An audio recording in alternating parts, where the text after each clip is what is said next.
मेरी एक दोस्त है, उसने मुझे कहा एक दिन कि मुझे मोदी जी बहुत पसंद हैं।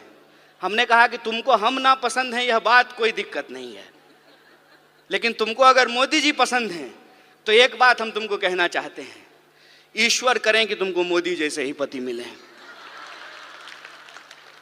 दूर से बात बहुत अच्छा लगता है, अपने पे जब अगर बात आ जाए तो उसका असर समझ में आने लगता है कि देश को आजाद कराने के लिए, अंग्रेजों को इस देश से भगाने के लिए महात्मा गांधी जी को कस्तूरबा गांधी को छोड़ने की जरूरत नहीं पड़ी। छोड़नी पड़ी क्या? कस्तूरबा गांधी को साथ लेके चलते थे ना। और एक आज के प्रधानमंत्री हैं, कहते हैं कि हमको देश की सेवा करने के लिए पत्नी छोड़ना पड़ा। हाय रे बेईमानी।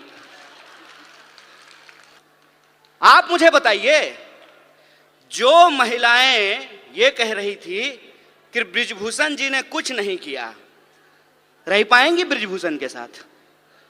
जीवन बिता पाएंगी उसके साथ? हमारे समाज में जो आज हो रहा है उसको हमको बहुत गंभीरता से समझने की जरूरत है।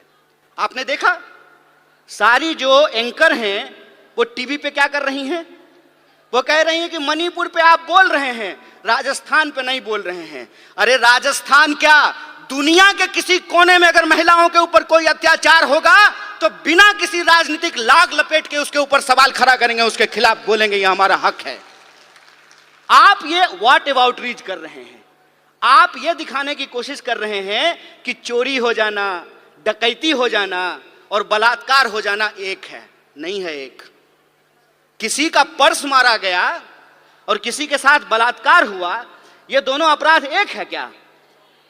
जो सर्वाइवर होते हैं उनकी पूरी जिंदगी जो खराब हो जाती है।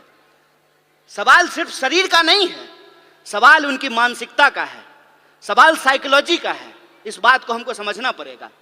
और ये दोनों अपराध को मिलाने को, दोनों अपराध को एक बनाने की कोशिश कर रहे हैं। हमको इसकी गंभीरता को समझना पड़ेगा कि अमेरिका में आज तक, अमेरिका कहता है ना कि हम दुनिया का सबसे मॉडर्न देश हैं, मॉडर्निटी का ठेकेदार हैं।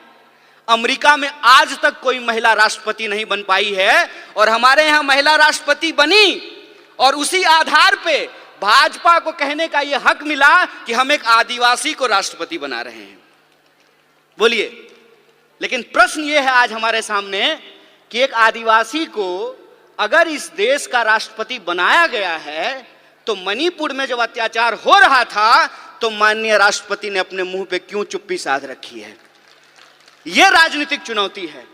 इस राजनीतिक चुनौती को हमको समझना पड़ेगा और हम यह बात समझें कि विंग बनाने का यह मतलब नहीं होता है कि हम गुलदस्ता हैं, कि नेताजी आने वाले हैं तो 4 महिला को बुला करके वंदे मातरम गवा देते हैं। हम गुलदस्ता नहीं हैं कि भीड़ में जो है आप आगे में 4 लोगों को बिठा करके हमको सजा दीजिएगा। हम तेज पत्ता हैं कि बिरयानी में ऊपर से डाल दीजिएगा और जब खाने लगेगा तो निकाल दीजिएगा। यह प्रतिनिधित्व का सवाल है। प्रतिनिधित्व के सवाल को हमको सीरियसली लेना पड़ेगा कि जो अपने आप को विकसित देश कहते हैं, उन विकसित देशों में भी महिलाओं और पुरुषों को बराबरी के वोट के अधिकार नहीं मिले थे। अमेरिका में 1 पर्सन 1 वोट के लिए एक बहुत बड़ा आंदोलन किया गया था, लेकिन ये हमारे पुरखों की देन है, जो हमारे फाउंडिंग मदर्स एंड फादर्स हैं, उन्होंने इस तरीके का संविधान बनाया कि आजादी के साथ ही हमको वोट का अधिकार मिल गया। आप लोगों को यह बात जाननी चाहिए कि हम नाम तो लेते हैं डॉक्टर बाबा साहब भीमराव अंबेडकर का, उनका योगदान है इस देश के संविधान को बनाने में, लेकिन अगर आप संविधान सभा को देखेंगे तो 15 महिलाएं भी उस संविधान सभा की सदस्य थी जिन्होंने अपने विचार रखने, अपने सलाह दिए, जिससे यह संविधान बनकर के तैयार हुआ। वो 15 महिलाएं थी और वो अलग अलग समुदाय से थी, अलग अलग जो है क्षेत्र से थी, अलग अलग पृष्ठभूमि से थी। उन्होंने अपना योगदान दिया है। इस देश के इतिहास को अगर हम देखें तो आप महात्मा गांधी के योगदान को भुला नहीं सकते हैं। सबसे ज्यादा जो एंटी कॉलोनियल मूवमेंट पूरी दुनिया में हुआ, महिलाओं को आंदोलन से जोड़ने का काम अगर किसी व्यक्ति ने किया तो उस व्यक्ति का नाम महात्मा गांधी है। जिस समाज में आपको आपकी भावना प्रकट करने का अधिकार नहीं हो, उस समाज में महिलाओं को राजनीति में लेकर के आना एक चुनौतीपूर्ण कार्य है।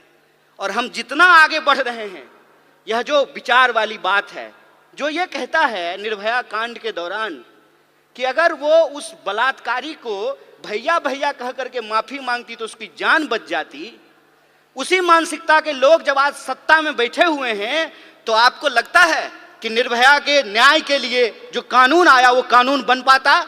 वो कानून इसलिए बन पाया क्योंकि कांग्रेस का नेतृत्व सोनिया गांधी के हाथ में था। इस बात को याद रखिएगा। यह प्रतिनिधित्व का सवाल है, यह नेतृत्व का सवाल है कि अगर नेतृत्व इस देश में इंदिरा गांधी के हाथ में रहा, नेतृत्व सोनिया गांधी के हाथ में रहा, तो महिलाओं को आगे बढ़ने का हक मिला। और नेतृत्व आज एक ऐसे आदमी के हाथ में है जो पत्नी छोड़ करके भाग गया, तो महिला अधिकार का क्या होगा, इसको आप बखूबी समझ सकते हैं। इसीलिए मैं पॉलिटिकल कल्चर की बात कर रहा हूं। अपराध कहीं भी हो सकते हैं, अपराध छत्तीसगढ़ में भी हो सकता है, राजस्थान में भी हो सकता है, मणिपुर में भी हो सकता है, मध्य प्रदेश में भी हो सकता है, लेकिन अपराध के बाद पुलिस की कार्रवाई कैसे हो रही है, सरकार उस पर क्या बोल रही है, जिस पार्टी की सरकार है उसके स्पोक्स पर्सन क्या बोल रहे हैं, इस बात पे हमको ध्यान देना पड़ेगा। और कांग्रेस और बीजेपी के बीच में दल का फर्क नहीं है, विचार का फर्क है, इस बात को हमको समझना पड़ेगा। और अगर हम समानता में भरोसा रखते हैं, अगर हमको लगता है कि बलात्कारियों को मंत्री, मुख्यमंत्री, विधायक और एमपी नहीं बनाना चाहिए, तो 2024 का चुनाव कांग्रेस पार्टी के अस्तित्व का चुनाव नहीं है। 2024 का चुनाव हम महिलाओं के लिए, हम तमाम नागरिकों के लिए, इस देश के अस्तित्व का सवाल है, संविधान के अस्तित्व के सवाल है। इसको हमको समझना पड़ेगा। और जिन चीजों से हम जूझ रहे हैं, चाहे वो महंगाई हो, चाहे वो बेकारी हो, उन तमाम सवालों को लेकर के हमको घर घर जाना है।